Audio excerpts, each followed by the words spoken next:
আসসালামু আলাইকুম everyone, welcome to Maliha sweet kitchen.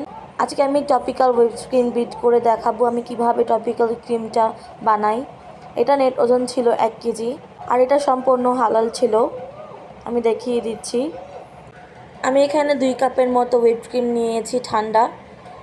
আপনারা ডিপ ফ্রিজ থেকে বের করে এটা নর্মাল টেম্পারেচার করে নেবেন। এরপরে বিটার স্পিডে 2 দিয়ে আমি এটা বিট করে নিব 1 থেকে 2 মিনিটের মতো। এখন তো গরমের সিজন, তো ক্রিমটা তাড়াতাড়ি আমাদের গলে যায়। তো আমি সবসময় সাজেস্ট করব আপনারা ক্রিমটা যখন বিট করবেন তখন একটু ঠান্ডা স্থানে বিট করবেন। অনেকে বলে এসি রুম ছাড়া ক্রিম বিট করা যায় না, এটা সম্পূর্ণই ভুল ধারণা। আমি 2 মিনিটের মধ্যে বিট করার পর দেখতেই পাচ্ছেন কীরকম স্টিফ হয়েছে। এখন আবারও আমি স্পিডের 3 দিয়ে বিট করে নেব 2 থেকে 3 মিনিটের মতো। আমার বাসায় কোনো রকমই এসি নেই কোনো ঘরেই। সবসময় যখন ক্রিমটা বানাই আমি সকালে চেষ্টা করি বানানোর জন্য।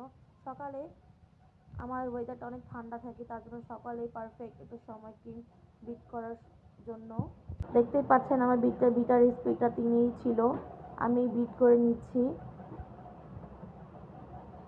আমার 6 থেকে 7 মিনিটের মধ্যে বিট করতে লেগেছে। দেখতেই পাচ্ছেন আমার বিট হয়ে গেছে। আমি উঠিয়ে দেখাচ্ছি, কোনো রকমেরই ফাটল ধরছে না। এখন আমি একটি চামচের সাহায্যে দেখিয়ে দিচ্ছি কীরকম আমার স্টিফ হয়েছে ক্রিমটা। আমি চামচটা উল্টিয়ে দিচ্ছি, আমার ক্রিমটা পড়ছে না, নড়ছে না।